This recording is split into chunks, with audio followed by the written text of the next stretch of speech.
সুধী দর্শক আসসালামু আলাইকুম। আশা করছি সবাই ভালো আছেন, সুস্থ আছেন এবং সুরক্ষিত আছেন। আমি ডক্টর আরফিন সুলতানা আপনাদের সবাইকে স্বাগত জানাচ্ছি আমাদের বাংলা ভিশনের স্বাস্থ্য বিষয়ক সাপ্তাহিক আয়োজন স্বাস্থ্য কথা অনুষ্ঠানে। এবং আমাদের সাথে বরাবরের মতো স্টুডিওতে বিশেষজ্ঞ অতিথি উপস্থিত আছেন, তাদের পরিচয়টা জানিয়ে তারপর আমরা মূল প্রোগ্রামে যাচ্ছি। আমাদের সাথে আজকে স্টুডিওতে আছেন স্বনামধন্য অধ্যাপক ডক্টর খান আবুল কালাম আজাদ, যিনি সাবেক অধ্যক্ষ ও বিভাগীয় প্রধান হিসেবে ছিলেন মেডিসিন ডিপার্টমেন্টে ঢাকা মেডিকেল কলেজ ও হসপিটালে। এবং আমাদের সাথে আরও আছেন ডক্টর মোহাম্মদ কামাল উদ্দিন সোহেল, যিনি মেডিসিন ও গ্যাস্ট্রোলিভার বিশেষজ্ঞ হিসেবে আছেন স্যার সলিমুল্লাহ মেডিকেল কলেজ ও মিডফোর্ড হসপিটালে। আপনাদের দুজনকে অনুষ্ঠানে স্বাগত জানাচ্ছি। এবং দর্শক আমাদের বিশেষজ্ঞ অতিথির পরিচয় জেনেছেন, সো এই বিষয়ে কোনো যদি আপনাদের প্রশ্ন থাকে সেটা আমরা অবশ্যই নিতে পারবো। আপনারা স্ক্রিনে দেখানো নাম্বারে কল করলে সে বিষয়ে আমরা কথা বলতে পারি। এবং যদি আমাদের বিশেষজ্ঞ অতিথির কাছে কোনো প্রশ্ন থাকে বা কোনো জিজ্ঞাসা থাকে আলাদা করে, সেটা আমাদেরকে জানাতে পারেন স্ক্রিনে দেখানো নাম্বারে, এবং আমাদের সাথে যুক্ত থাকতে পারবেন ফেসবুক লাইভেও। স্যার, আপনার কাছে প্রথমেই একটু সমসাময়িক বিষয়টি নিয়ে আলোচনাটা স্টার্ট করতে চাই। সেটা হচ্ছে জ্বরের সিজন চলছে, বৃষ্টি হচ্ছে, ডেঙ্গু, চিকুনগুনিয়া, করোনা, অনেক কিছু নিয়ে আসলে এখন আমরা কথা বলছি। সো ফিভারের বিষয়টা নিয়ে একজন মেডিসিন বিশেষজ্ঞ হিসেবে আপনার বক্তব্যটা সবার আগে জানতে চাই। এখনকার সিচুয়েশনটা কি এবং কী কী রোগগুলো আসলে এখন বেশি হচ্ছে? ধন্যবাদ।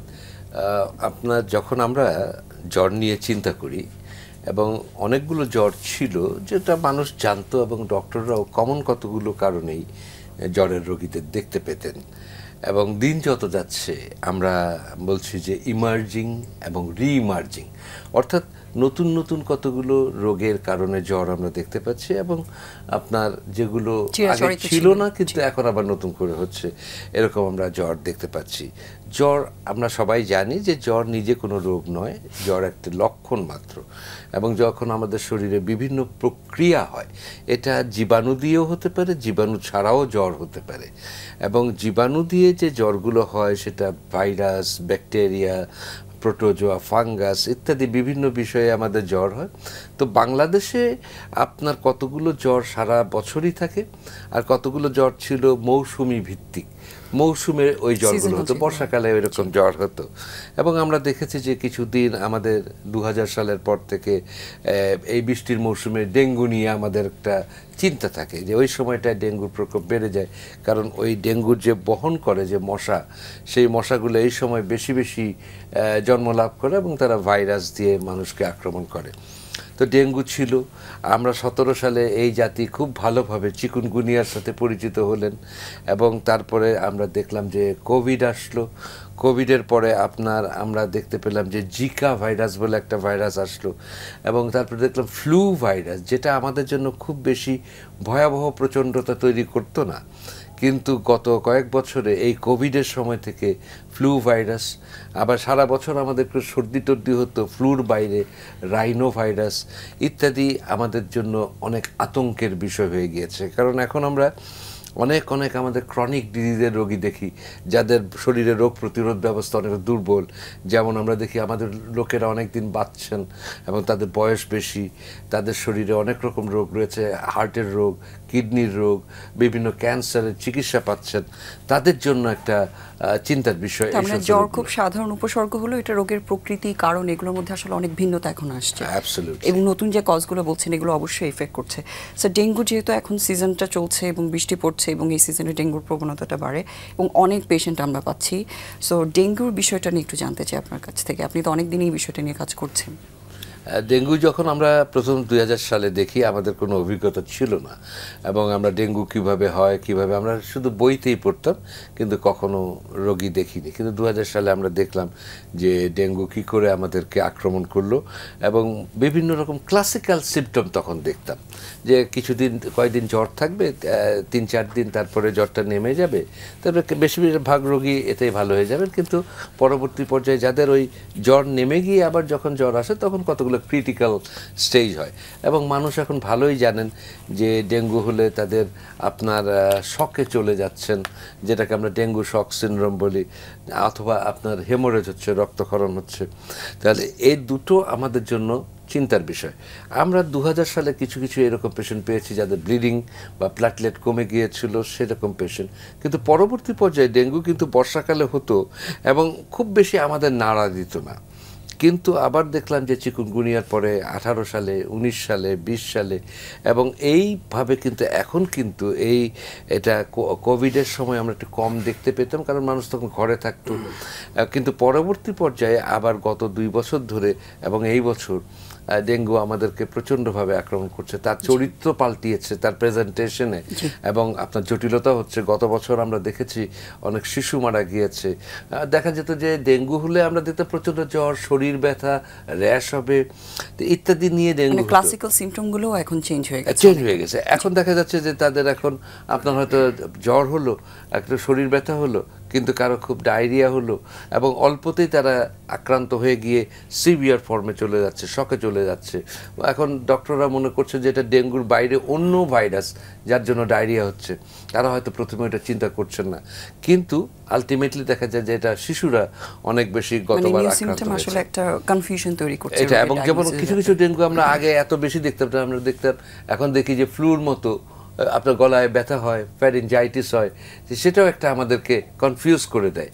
তো ডেঙ্গু এখন আমাদের জন্য একটা সুবিধা হচ্ছে যে বেশিরভাগ মানুষ ডেঙ্গু সম্বন্ধে জানেন, ডক্টররাও জানেন, এবং প্রথম দিন জ্বর হওয়ার পরে একটি পরীক্ষার মাধ্যমে ডেঙ্গু নির্ণয় করা যায়, সেটাও ভালো।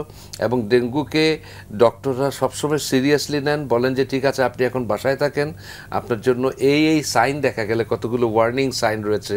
যেমন আপনার যদি দেখেন যে জ্ঞানের কোনো রকম চেঞ্জ হয়, যে আপনি বুঝতে পারছেন না, ঘোরের মধ্যে যাচ্ছেন, পেটে ব্যথা হয়, ডায়রিয়া হয়, বমির ভাব হয়, আপনার যদি তীব্র মাথা ব্যথা হয়, পেটটা ফুলে যেতে থাকে, শ্বাস নিতে কষ্ট হয়, প্রস্রাবের পরিমাণ কমে যায়, কোনো রক্তক্ষরণের কোনো সম্ভাবনা দেখেন, ব্লাড প্রেশার যদি কমে যায়, ইত্যাদি অনেকগুলো ওয়ার্নিং সাইন রয়েছে।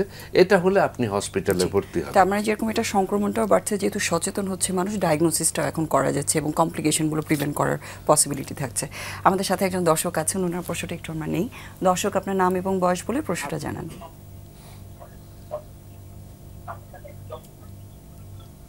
দর্শক, আপনি কি শুনতে পাচ্ছেন আমাকে?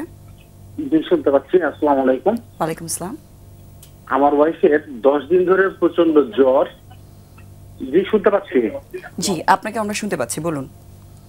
আমার ওয়াইফের প্রচন্ড জ্বর 10 দিন থেকে, শরীর ব্যথা, সাথে কোমরে ব্যথা, এবং হ্যালো, জি, আপনাকে ডক্টরে শুনতে পাচ্ছে, আপনি বলুন। আপনার প্রশ্নটা কি জানতে চাচ্ছেন? কোমর ব্যথা আছে, জ্বর আছে, সর্দি, কাশির পরিমাণটা এত বেশি যে মানে সহ্য করতে পারতেছে না। কাশতে গেলে পুরো শরীর ছিঁড়ে যাচ্ছে, এমন অবস্থা। তো এর জন্য প্রথমে যে ব্যথাটা ছিল, ব্যথার জন্য নেপ্রোক্স দিয়েছিলাম। নেপ্রোক্স 2 দিন খাইছে, 2 দিন খাওয়ার পরে নেপ্রোক্স আর খাইতে পারতেছে না, যার কারণে আর দিইনি। তো এখন বর্তমানে তার যেটা সমস্যা, প্রচন্ড ব্যথা আছে শরীরটা, আর কাশি আছে প্রচুর। এক্ষেত্রে কি করতে পারি? জি, আপনি কি কোনো ডক্টর দেখিয়েছেন এর মধ্যে? না, এর মধ্যে কোনো ডক্টর দেখাই নাই। তার থাইরয়েডের সমস্যা আছে। জি স্যার, আপনাকে শুনতে পাচ্ছেন। স্যার, আপনার কি ওনার কাছে কোনো প্রশ্ন আছে? মানে ব্যাপার হচ্ছে যে এখন এই যে তার কাশিটার যে প্যাটার্ন, এটা কি বাড়িতে আর কারো এরকম কাশি হয়েছিল? না, এরকম কাশি আর কারো হয় নাই। বা ঠান্ডা লেগেছিল, নাকে পানি, এরকম কারো ছিল বাসায়? এইবার নাকে পানি আমার ছিল। আমার 3 দিন ছিল।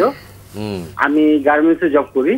আমার 3 দিন থাকার পরে আপনার ওয়াইফের আমি কোনো ওষুধ খাইনি, তারপর আমার ওয়াইফে দিচ্ছে। ওকে, দ্যাটস গুড। আর আপনার ওয়াইফের আগের ইতিহাস কি বলে? ওনার কাশি হলে কি সহজে ভালো হয়ে যেত, না কাশিটা দীর্ঘদিন থাকতো? না, কাশি হলে কাশিটা দীর্ঘদিন থাকতো, ওটা সহজে ভালো হয় না। তাহলে আমার ছেলের অ্যালার্জি আছে। ওর মানে ঠান্ডা এবং হচ্ছে ধুলাবালি থেকে প্রচন্ড কাশি হয়, শ্বাসকষ্ট হয়। ওর সারা বছর এরকম থাকে। মানে আমি আপনার স্ত্রীর ব্যাপারে জানতে যাচ্ছি, তারও কি এরকম সারা বছর ঠান্ডা লেগে কাশি, শ্বাসকষ্ট হয়? না, সারা বছর থাকে না, হঠাৎ করে মাঝে মাঝে হয়। হ্যাঁ, মাঝে মধ্যে জ্বর টর হইলে তখন কাশির পরিমাণটা প্রচুর বেড়ে যায়। ধন্যবাদ। তাহলে বোঝা যাচ্ছে যে এটা একটা হলো, প্রথমে উনি তো গার্মেন্টসে কাজ করেন, ভদ্রলোক, উনি একটা ভাইরাস নিয়ে এসেছেন এবং ভাইরাসটা স্প্রেড করেছে বাচ্চার ওয়াইফের মধ্যে। এবং প্রথমে এটা ভাইরাসই ছিল, পরবর্তী পর্যায়ে আপনি জানেন যে সাধারণত এগুলো ভাইরাল ইনফেকশনগুলো 3 দিন, যেমন উনি ভালো হয়ে গেছেন কিন্তু ওনার ওয়াইফ হননি, কিন্তু কারণ ওনার ওয়াইফের এরকম একটা রিকারিং একটা ডিজিজ রয়েছে শ্বাসনালীর, যে ওনার হয়তো অ্যাজমা রয়েছে। এবং তখন এখানে অ্যাজমা একটা ফ্যাক্টর, এই অ্যাজমাটা প্রিসিপিটেটেড হয় এই ভাইরাল ইনফেকশন দিয়ে। আর 2 নম্বর হতে পারে যে জ্বর যেহেতু এখনও রয়েছে, তার একটা ব্যাকটেরিয়াল ইনফেকশন চেস্টে বা গলায় এটা দেখা দরকার, এবং তার টিসিডিসি এবং এটা চেস্ট এক্সরে করা দরকার। এবং সেখানে এটা যদি ব্যাকটেরিয়াল হয় তাহলে প্রপার ওষুধ নেওয়া দরকার। এবং তার ওয়াইফের যেহেতু দীর্ঘদিনের একটা ইতিহাস রয়েছে যে তার বারবার কাশি হলে সহজে ভালো হয় না, তাহলে তাকে একটা লম্বা সময় ধরে চিকিৎসা নেওয়া উচিত, এটা প্রিভেনশনের জন্য। এবং উনি নিকটস্থ ডক্টরের কাছে গিয়ে এটা বললেই এটা সম্ভব। উনি আরও কিছু অসুবিধার কথা বলেছেন, যেমন ব্যথা এবং মাসলে ব্যথা হচ্ছে এবং সাথে ওনার থাইরয়েডের সমস্যা আছে। উনি একজন মেডিসিন বিশেষজ্ঞ দেখে সব বিষয়ে আসলে একসাথে পরামর্শটা নিতে পারেন, সম্ভব। তাহলে সেক্ষেত্রে ওনার ডায়াগনোসিসটা প্রপারলি হবে এবং কী করার দরকার সেটার বিষয়ে আসলে পরামর্শটা আপনি ভালোভাবে বুঝতে পারবেন।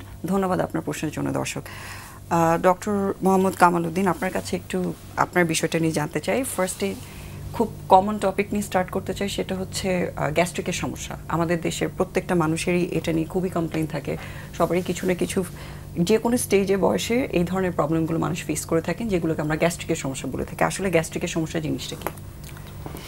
ধন্যবাদ আপনাকে। এটা আসলে খুবই কমনেস্ট, মানে আমাদের দেশে সবচেয়ে কমনেস্ট একটা রোগ হলো যে গ্যাস্ট্রিকের প্রবলেম।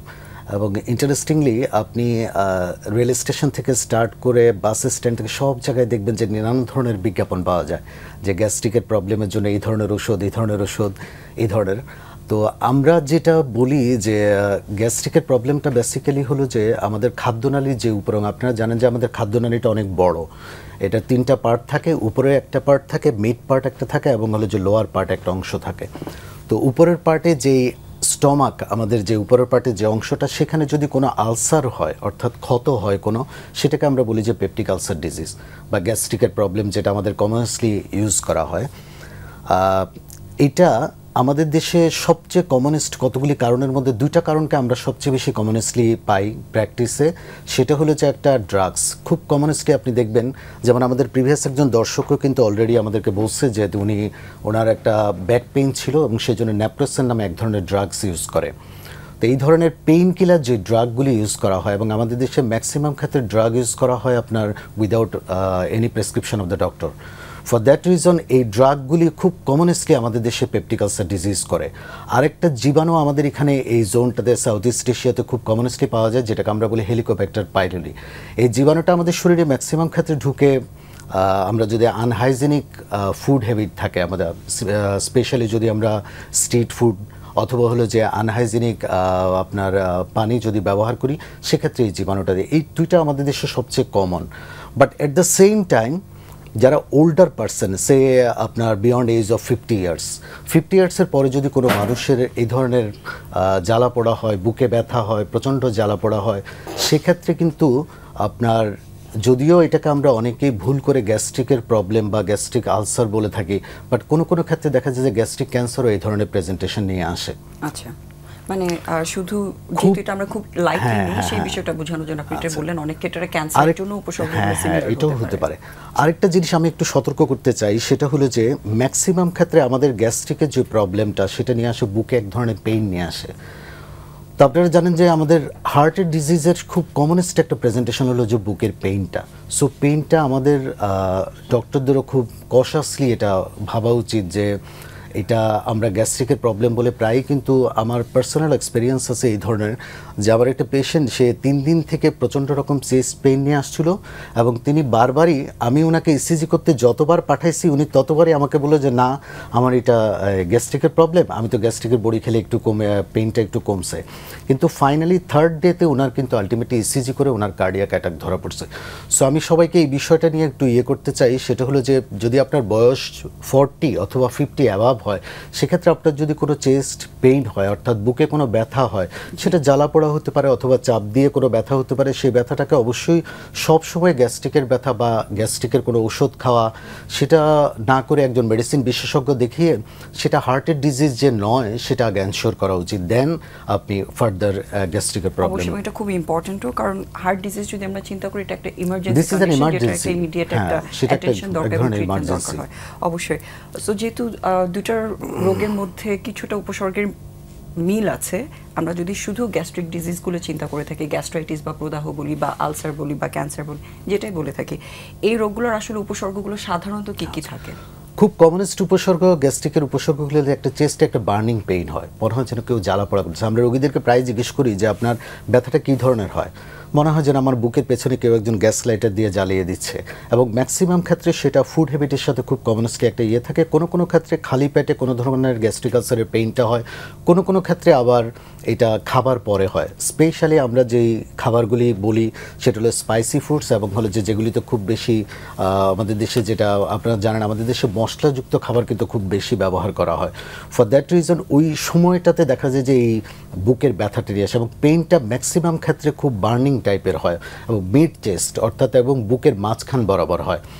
আর হার্টের ডিজিজগুলি ইউজুয়ালি পেইনটা আসলে বার্নিং হয় না, মনে হবে যেন বুকের মধ্যে কেউ চাপ দিয়ে ধরে রাখছে। আমরা খুব কমনলি ব্যবহার করি যে আপনার যে আমার বুকের মধ্যে কেউ একজন মনে হয় যেন পাথর দিয়ে চাপা দিচ্ছে, অথবা ইন্টারেস্টিংলি আরেকটা জিনিস আমাদের চেম্বারে খুব কমনলি পাওয়া যায়, সে পেশেন্টটা নিজেই কিন্তু বুকে এইভাবে হাত দিয়ে আসে, তখন কিন্তু আমরা রাফলি আইডিয়া করতে পারি দিস ইজ, হ্যাঁ, তখন আমরা মনে করি যে ফার্স্ট আমাদের এক্সক্লুড করা উচিত যে কার্ডিয়াক ডিজিজ। কারণ হলো যে আমি এটা খুব কমনলি বিভিন্ন জায়গায় বা পেশেন্টদেরকেও বলি যে আপনি কার্ডিয়াক ডিজিজের জন্য আপনি যে কোনো মুহূর্তে মরে যেতে পারেন, বাট গ্যাস্ট্রিকের জন্য আপনি গ্যাস্ট্রিকের ডিজিজের জন্য বা পেপটিক আলসার ডিজিজের জন্য আপনি মারা যাবেন না। আপনাকে কিছুক্ষণ হয়তোবা সাফার করবে, বাট সেটা আপনার এমন কোনো কারণ হবে না, ইমার্জেন্সি কন্ডিশন হবে না। ফর দ্যাট রিজন ওটা আমাদের সবসময় মাথা রাখা উচিত যে আমরা হার্টের ডিজিজটা আগে, হ্যাঁ, তাদের সবসময় কনসার্ন হওয়া উচিত যে এটা হার্টের রোগ নয়, স্পেশালি যাদের বয়স 40 বা 50-এর উপরে, বা তার ডায়াবেটিস আছে, প্রেশারের রোগ আছে, সেসব ক্ষেত্রে। জি, আর ডেট্রোস্টেরন আর বার্নিং পেইন ছাড়াও নিশ্চয়ই আরও অনেকগুলো উপসর্গ থাকে, বা যারা এই প্রবলেমগুলোতে সাফার করছেন, এই উপসর্গগুলোতে যারা সাফার করছেন তাদের আসলে কখন ডাক্তারের কাছে যাওয়া উচিত? কারণ আমাদের দেশে মানুষের খুব কমন একটা টেন্ডেন্সি হচ্ছে ওভার দ্য কাউন্টার ড্রাগ, যেহেতু এমনিতে অ্যান্টিবায়োটিকও খেয়ে ফেলে, সেক্ষেত্রে তো গ্যাস্ট্রিকের ওষুধ মানুষ অহরহই খাচ্ছে এবং খুব লম্বা সময় ধরে খাচ্ছে। সো এই পার্সপেক্টিভটাতে আসলে আপনার মন্তব্যটা কি? আচ্ছা, ইন্টারেস্টিংলি আপনার একটা ইম্পর্টেন্ট জিনিস যে আমরা এই কথাটা প্রায় বলি যে গ্যাস্ট্রিকের ড্রাগকে আসলে ড্রাগই মনে করা হয় না আমাদের মডার্ন ওয়ার্ল্ডে। আমি অনেক আগে একজনকে একবার বলছিলাম যে this is the celebrated drug of 20th century, যে আপনার অ্যান্টি আলসারেন বা গ্যাস্ট্রিকের যে ড্রাগগুলি এত সেলিব্রিটি যে ওটা উইদাউট প্রেসক্রিপশান যে কোনো ঔষধের দোকান থেকে, পানের দোকান থেকে শুরু করে আপনি যে কোনো স্ট্রিট শপে আপনি পাবেন, এবং সেটা ব্যবহার করা হয়।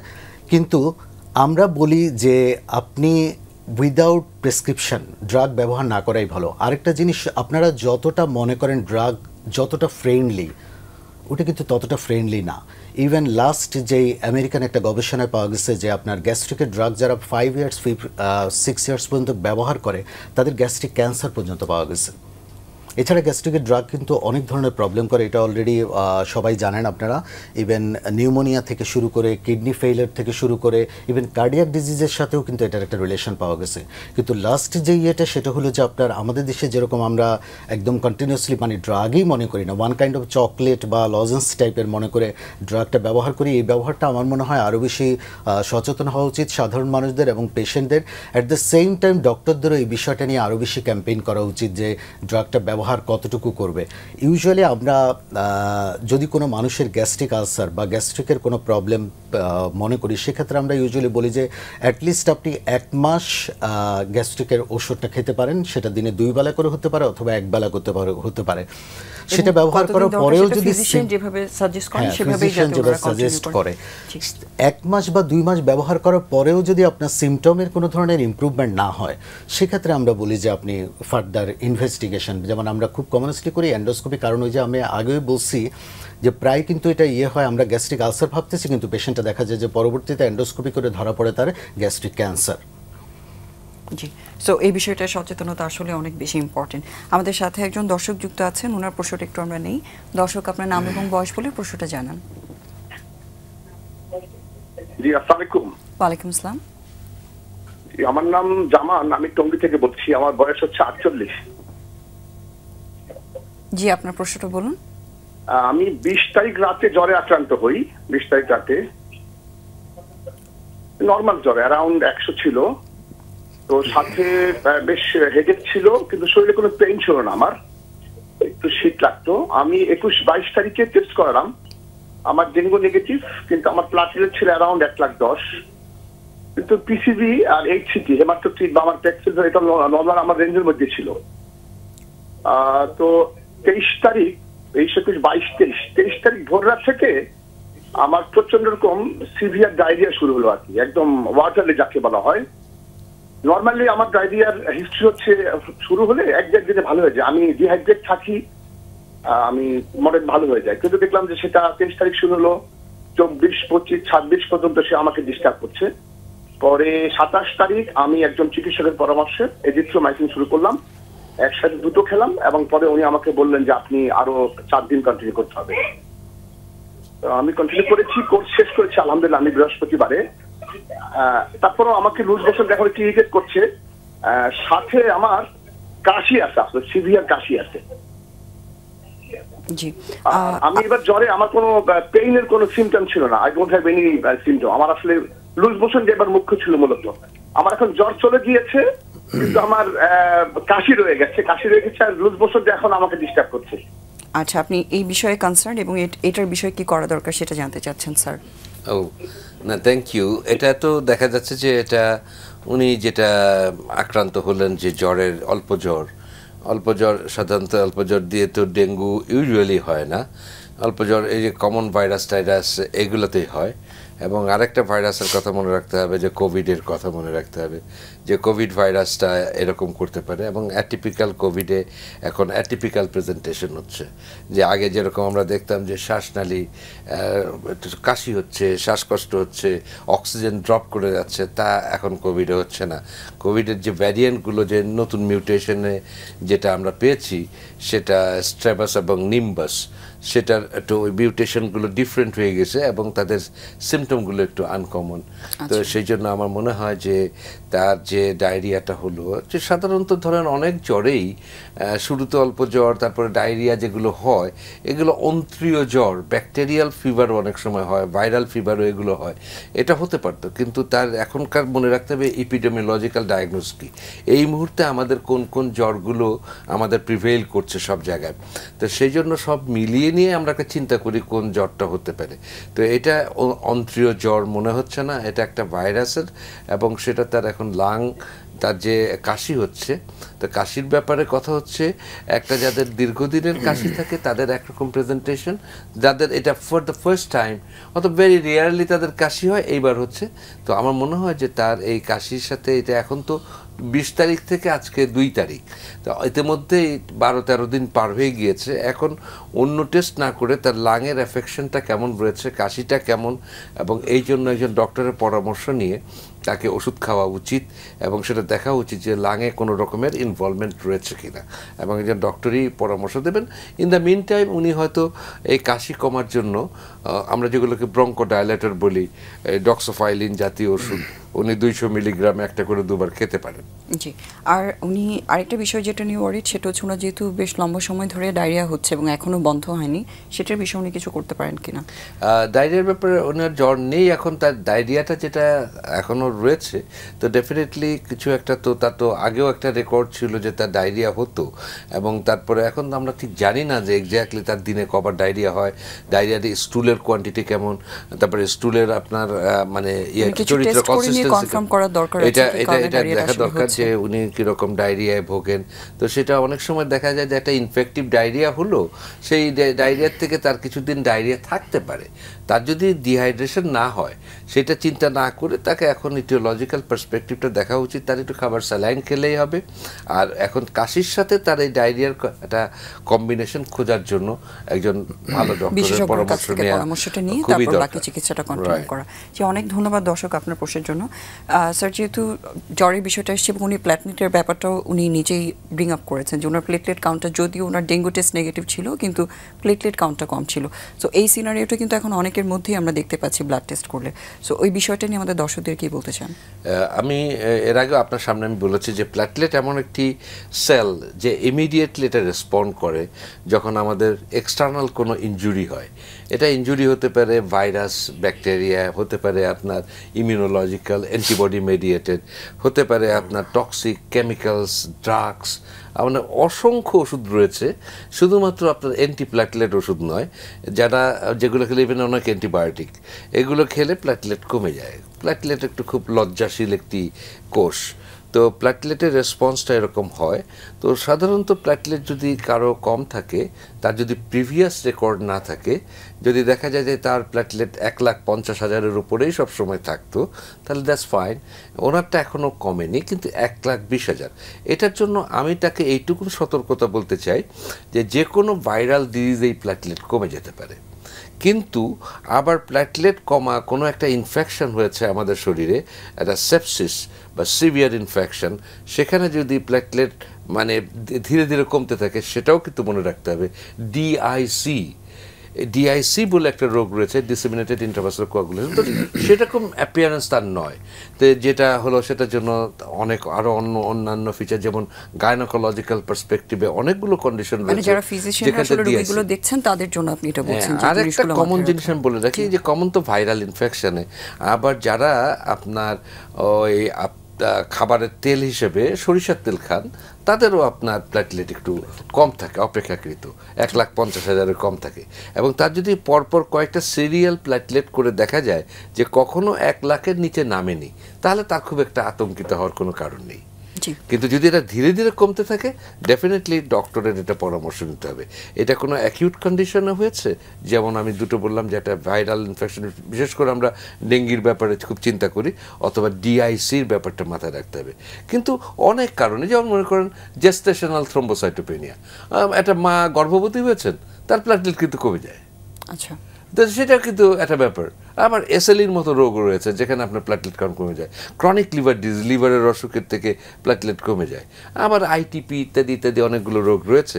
তো সেই জন্য প্ল্যাটলেট কমে গেলে একজন কনসার্ন ফিজিশিয়ান, যিনি স্পেশালিস্ট, তিনি এই বিষয়গুলো মাথায় রাখবেন যে তার সিচুয়েশন কেমন, প্ল্যাটলেটের এই যে কমে যাওয়ার টেন্ডেন্সিটা কেমন, কোন সিচুয়েশন থেকে এটা উঠলো, আগের কোনো প্ল্যাটলেটের রেকর্ড রয়েছে কিনা, এবং উনি কয়দিন পরে পরে প্ল্যাটলেট দেখবেন, ইত্যাদি মিলে একটা কিছু কনসিডারেশনে রেখে তখন সেটার ট্রিটমেন্ট তখন অ্যারেঞ্জ করা যায়। প্লেটলেট কমে গেলে সাধারণত ব্লিডিং টেন্ডেন্সি না হলে বা অন্য যদি কমপ্লিকেটেড সিচুয়েশন না হয়, আমরা ডিসকারেজ করছি ব্লাড ট্রান্সফিউশন না নেওয়ার জন্য। সো যাদের এরকম সিচুয়েশনটা হচ্ছে, রিপোর্টে দেখতে পাচ্ছেন প্লেটলেট কম, তাদের কনসার্ন সবসময় থাকে বা আমাদেরকে জিজ্ঞেস করে কীভাবে এটা বাড়ানো যায়, কোনো মেডিসিন আছে কিনা। এবং অনেকেই কিন্তু এখন পেঁপে পাতার রসের কথাও বলছেন বা এই মেডিসিনও পাচ্ছেন বলে বলছেন। এই বিষয়ে আপনার বক্তব্যটা একটু জানতে চাই। অনেক ধন্যবাদ। মানে আপনি যখন কোনো চিকিৎসা দিতে যাবেন, আপনি দেখবেন যে প্রথম কথা হচ্ছে এটার সিচুয়েশন কোথা থেকে এইটা আসলো। যেমন আমার পাশে যিনি রয়েছেন, অত্যন্ত স্বনামধন্য একজন গ্যাস্ট্রোএন্টারোলজিস্ট, তিনি যে উল্লেখ করলেন যে এই যে মানুষ যে মানে গ্যাস্ট্রিকের ওষুধ বলে যে খাচ্ছে, এবং এটা দেখেন ইচ্ছে মতো, কিন্তু তিনি যখন একটা ওই ওষুধটা লেখেন, কত কিছু চিন্তা করে লেখেন, আজকে যদি তাকে জিজ্ঞেস করেন তাহলে বুঝতে পারবেন। তো আমাদের প্ল্যাটলেটের ব্যাপারে আমি বলতে চাই, প্রথম কথা হচ্ছে যে ডেঙ্গুর ব্যাপারে যদি হয়, আমার যেটা অ্যাডভাইস, যে ফিজিশিয়ানরা যখন দেখবেন যে প্ল্যাটলেট কাউন্টটা 1,20,000 প্রথম দিন, ঠিক আছে, পরের দিন এটা 1,00,000, তারপরের দিন 1,80,000, তো সেই সময় ভর্তি করার দরকার নেই। আমরা যদি দেখি যে এটা ক্রমাগত কমে যাচ্ছে, 50,000-এর নিচে নেমে গেল, অথবা যদি কোনো রকম ব্লিডিংয়ের ব্যাপার দেখা যায় বা অন্য কোনো কারণে কমপ্লিকেটেড হচ্ছে ডেঙ্গি, সেই সময় আমরা ভর্তি করতে বলি। তাহলে এটা 1 নম্বর কথা। 2 নম্বর, আমাদের এক্সপিরিয়েন্স হচ্ছে যে এই যে হাজার হাজার ডেঙ্গির পেশেন্ট রয়েছে, একটা সময় আপনারা দেখেছেন যখন আমাদের অভিজ্ঞতা কম ছিল, তখন বলা হতো যে না, প্ল্যাটলেট কমে গেলে আমাদেরকে প্ল্যাটলেট উল্টো দিতে হবে। এই প্ল্যাটলেট কনসেন্ট্রেট বলে একটা কথা রয়েছে, অনেকগুলো রক্ত থেকে একটা প্ল্যাটলেট কনসেন্ট্রেট করা যায়, অর্থাৎ প্ল্যাটলেটের বদলে প্ল্যাটলেট আপনি ইনফিউজ করলেন। এইটা একসময় খুব মানে একটা পপুলার ফর্ম অফ থেরাপি ছিল, রিপ্লেসমেন্ট থেরাপি। কিন্তু পরবর্তী পর্যায়ে দেখা গেছে যে কারণে আপনার ডেঙ্গুতে প্ল্যাটলেট কমে যায়, সেটা কি হচ্ছে, এখানে কতগুলো অ্যান্টিবডি থাকে, তারা এখানে গিয়ে প্ল্যাটলেটকে ডিস্ট্রয় করে দেয়। আপনি যতই প্ল্যাটলেট দেন সেটাকে নষ্ট করে দেবে। আপনি এই জন্য ওই যে 4 জনের রক্ত নিয়ে 1 জনের প্ল্যাটলেট তৈরি করা, এটা ডিসকারেজ করা হয়েছে, এটার কোনো ভ্যালু নাই। নাম্বার 2, আপনার যে অন্যান্য যে সমস্ত ভেষজ জিনিস রয়েছে, ভেষজ যদি আপনার খাবার মতো হয় এবং কোনো ক্ষতিকারক না হয়, সহজপাচ্য হয় এবং এটা যদি রিফাইন্ড হয়, আপনি নেন, কোনো অসুবিধা নেই। এবং 3 নম্বর কথা হচ্ছে, যে সমস্ত ওষুধগুলো প্ল্যাটলেট কমার জন্য রয়েছে সেগুলো তো কঠিন কঠিন অসুখের জন্য, যেমন মনে করেন যার আইটিপি রয়েছে, ইডিওপ্যাথিক থ্রোম্বোসাইটোপেনিক পারপুরা, অথবা তার প্যানসাইটোপেনিয়া রয়েছে, অ্যাপ্লাস্টিক অ্যানিমিয়া, সেইখানে তখন আপনি প্ল্যাটলেট বাড়াবার জন্য এই প্রক্রিয়াগুলো অনুসরণ করবেন। এইটা হিমাটোলজিস্ট বা ইন্টার্নিস্ট মিলে এটা চিকিৎসা করেন, এইটা জেনারেল পিপলের জন্য নয়। তার মানে যারা ভাইরাল ফিভারে ভোগার পর প্লেটলেট কাউন্টটা কম থাকছে, সবাই এটা নিয়ে এত বেশি আতঙ্কিত হওয়া বা এত ভয়ের কিছু নেই। ডক্টররা যদি রোগীকে বোঝাতে পারেন, যেমন ধরেন আমি ব্যক্তিগতভাবে আমার যে পেশেন্টের আমি প্রথম দিন পরীক্ষা করে ডেঙ্গু পেলাম, তার প্লেটলেট দেখলাম, আমি বলি যে আপনি 1 দিন পরে আবার ব্লাড কাউন্টটা করে আমাকে এসে দেখাবেন, আমার পেশেন্ট বাসায় থাকবে। আমি তাদেরকে অনুমতি দেই যে তারা এসে ওই রিপোর্টটা করে আমাকে দেখান এবং তার সিমটমগুলো আমি অ্যানালাইসিস করি, এবং এই সুযোগটুকু আমার রোগীদের আমি দিয়ে থাকি যে তাকে আমি প্রপারলি কাউন্সেলিং করাটা খুব ইম্পর্টেন্ট। তাকে বুঝিয়ে দিলে রোগীরা ভয় পান না, এটা বোঝাতে যে আমি বলে দিই ওয়ার্নিং সাইন, এইগুলো সাইন যদি থাকে তাহলেই একমাত্র আপনি হসপিটালে যাবেন। তখন আমরা বলবো যে এরকম। এবং ওই প্রথম ভদ্রলোক টঙ্গীর, উনি যে আপনার হিমাটোক্রিটের কথা বললেন, আই ওয়াজ ভেরি হ্যাপি যে হিমাটোক্রিটটা হলো ডক্টরের কাছে প্ল্যাটলেটের চাইতে গুরুত্বপূর্ণ। ডেঙ্গি শক সিনড্রোমের জন্য ওই হিমাটোক্রিট বা পিসিভি, যেটা দিয়ে রক্তের ঘনত্ব বেড়ে যাচ্ছে, প্রথম দিন থেকে দ্বিতীয় দিনে রক্তের ঘনত্ব যদি বেড়ে যায়, তাহলে এটা ইন্ডিকেট করে যে আপনার রক্ত নালী থেকে পানি বেরিয়ে যাচ্ছে। এবং এই আমাদের আলোচনাগুলো থেকে আসলে দর্শকরা আরো বেশি সচেতন হচ্ছেন, যেটা আমরা চাই। আমি খুব খুশি হব যদি তারা আরো সচেতন হয়। জি, অবশ্যই। অনেক ধন্যবাদ স্যার। আপনার কাছ থেকে ভাই এখন যেটা জানতে চাই, যেহেতু রক্তকণিকার বিভিন্ন বিষয় নিয়ে আলোচনা হচ্ছে, একটু অ্যানিমিয়ার সাথে গ্যাস্ট্রোএন্টারোলজির আসলে রিলেশনটা কি? রক্তশূন্যতা আমরা স্পেশালি আমাদের দেশে অনেক মেয়েদেরই দেখতে পাই, গ্যাস্ট্রিকের সমস্যা অনেকেরই থাকে, এই দুটার কোনো সম্পর্ক আছে কিনা?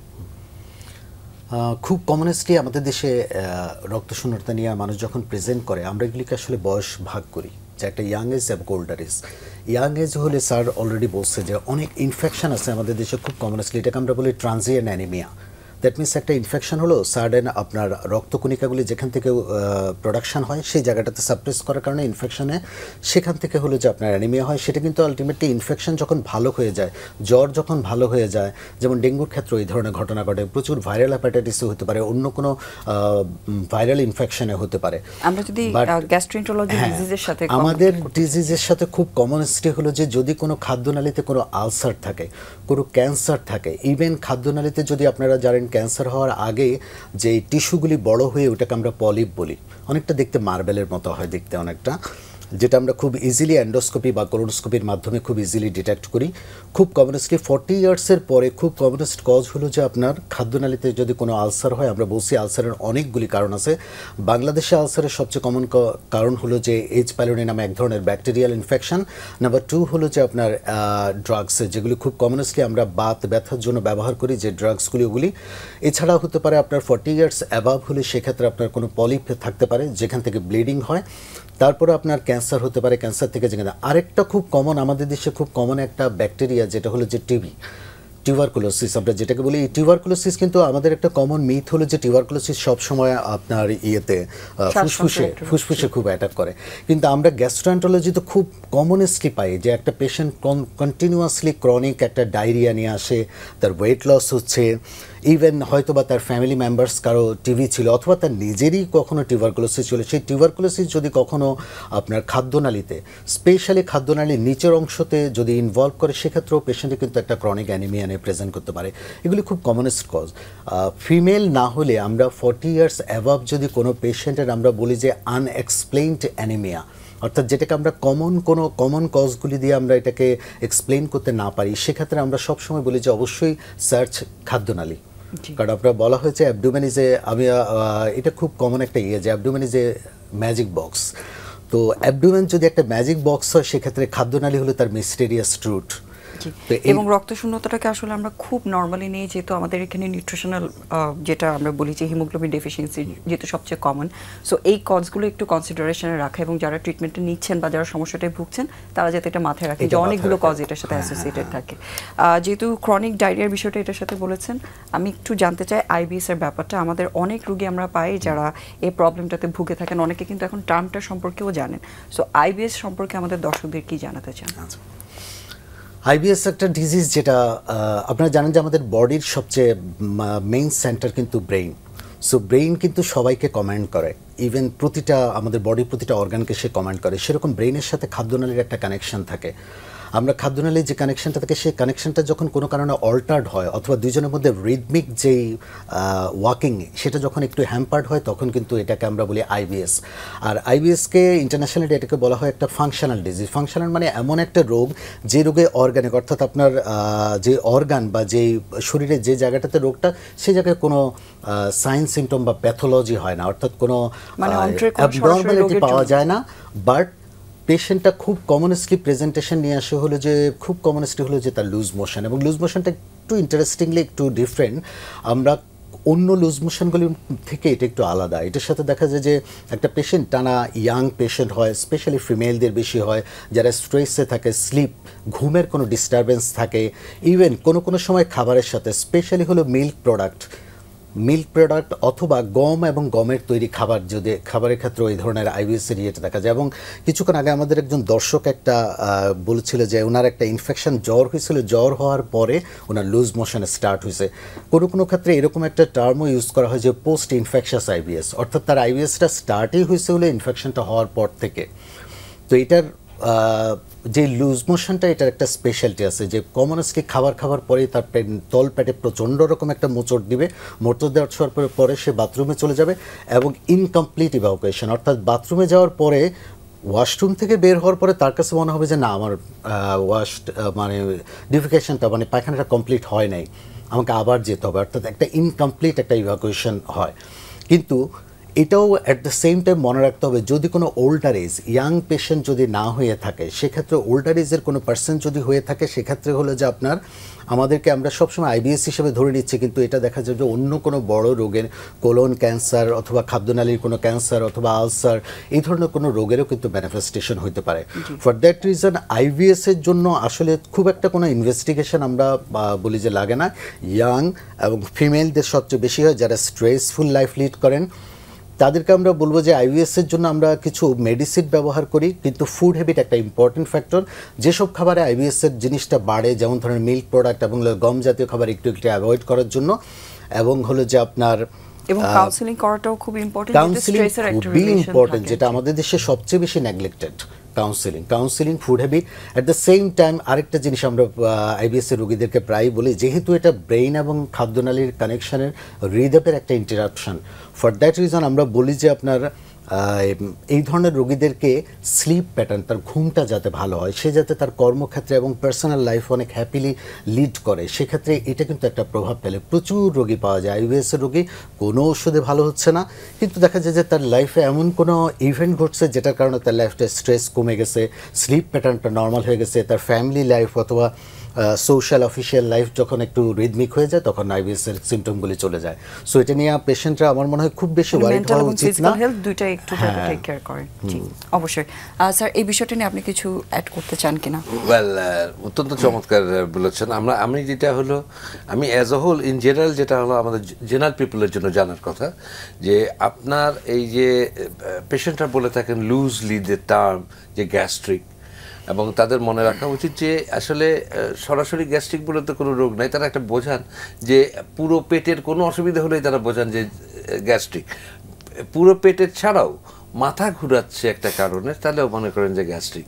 তার হার্ট অ্যাটাক হয়েছে, এটাও গ্যাস্ট্রিক, ইত্যাদি অনেকভাবে তারা বোঝান। কিন্তু আপনার গ্যাস্ট্রিক হলো স্টমাক রিলেটেড যে কোনো রোগকে আমরা, এটা স্টমাকের নাম হচ্ছে গ্যাস্ট্রিয়াম, এটার সাথে রিলেটেড হলো গ্যাস্ট্রিকে যেমন মনে করেন gastric ulcer, gastric cancer, gastric erosion হতে পারে, এখন যেমন ধরেন একজন মানুষের আমরা এন্ডোস্কোপি করলাম, আমাদের সোয়েল এন্ডোস্কোপি করে দিলেন এবং দেখলেন যে এটা গ্যাস্ট্রাইটিস, এখন রোগী বলবেন যে স্যার আমার কি ঘা হয়ে গেছে, তো এটা ঘা নয়, কিন্তু স্টমাকে একটা প্রবলেম হয়েছে, এটা প্রদাহ শব্দটাও রোগীরা বুঝবেন না। তখন আমাদের রোগীকে কি বোঝাতে হয় যে আমি বলবো যে আপনার ভেতরের চামড়াটার একটু রংটা পরিবর্তন হয়ে গেছে, এটা তেমন কিছু না, এটা আপনি যদি সব নিয়ম মানেন তাহলে চলে যাবে। এটা দিস ওয়ান, এটা হলো স্টমাকের ব্যাপারে, কিন্তু যত ওষুধ তো খাওয়া যাবে না। দ্বিতীয় কথা হচ্ছে যেটা অ্যানিমিয়ার কথা বলেছেন, আমি একটা বলে দিতে চাই, চমৎকার করে বলেছে যে আমাদের খাবার খাওয়া থেকেই, এবং খাবার যদি ঠিকমতো না খাই তাহলে সবচেয়ে বেশি অ্যানিমিয়া হয়। আবার খাবার খাচ্ছেন সেটা শরীরের ভেতরে অর্থাৎ রক্তে প্রবেশ করছে না, অ্যানিমিয়া হয়। আপনি খাবার খাচ্ছেন এটা বেরিয়ে চলে যাচ্ছে, তাহলে আপনার রক্তশূন্যতা হবে। এবং আপনার যদি কোনো ব্লিডিং হয়, উজিং হয়, উজিং হিসাবেও রক্ত যেতে পারে কৃমির জন্য। আগেকার দিনে সবচেয়ে কমন ছিল যে আপনার রক্তশূন্যতা, আগে আপনি কৃমির ওষুধ খাওয়াতে থাকেন। কিছু কিছু কৃমি রয়েছে যারা কামড় দিয়ে ধরে রাখে, ওখান থেকে রক্তপাত করে এবং সেটা থাকে। এবং এই বিখ্যাত গ্যাস্ট্রোন্টারোলজিস্টরা অনেক সময় আপনার জিআই ব্লিডিংয়ের কারণ পান না, এটাকে বলা হয় অবস্কিউর জিআই ব্লিডিং, অর্থাৎ এমন জায়গা থেকে ব্লিড হচ্ছে আমরা পাচ্ছি না। তো সেগুলো মাথায় রাখতে হবে। এই জিনিসটা আমাদের অ্যানিমিয়া, খাদ্যনালীটা অবশ্যই দেখতে হবে। অন্যান্য রোগ তো সেটা পরে আসবে, সেটা বোন ম্যারো থেকে শুরু করে অন্যান্য টাইপের অ্যানিমিয়া। কিন্তু যেমন অ্যানিমিয়ার যেমন মনে করেন আয়রন ডেফিসিয়েন্সি বা ভিটামিন B12 ডেফিসিয়েন্সি বা ফলেট ডেফিসিয়েন্সি, এগুলো প্রধানত খাদ্যনালীর থেকেই হয়। তো সেই জন্য এটা দেখতে হবে। আর 3 নম্বর যেটা আমার IBS এর ব্যাপারে কথা হচ্ছে যে ইট ইজ ভেরি ইম্পর্টেন্ট। সে বললো যে একটা হলো স্ট্রেস, একটা IBS-কে ইনডিউস করে। আর নাম্বার 2 হচ্ছে যে আপনার অনেক সময় পোস্ট ইনফেকশাস, আপনার একটা ইনফেক্টিভ ডায়রিয়া হয়েছিল, তারপরে এটা মানে জিআই সিস্টেমটা যে একটা সিনক্রোনাইজেশন, যেটা পেরিস্টালসিস, যে এটা একটা মুভ করবে, এই পেরিস্টালসিস একটা সিনক্রোনাইজেশন বলে।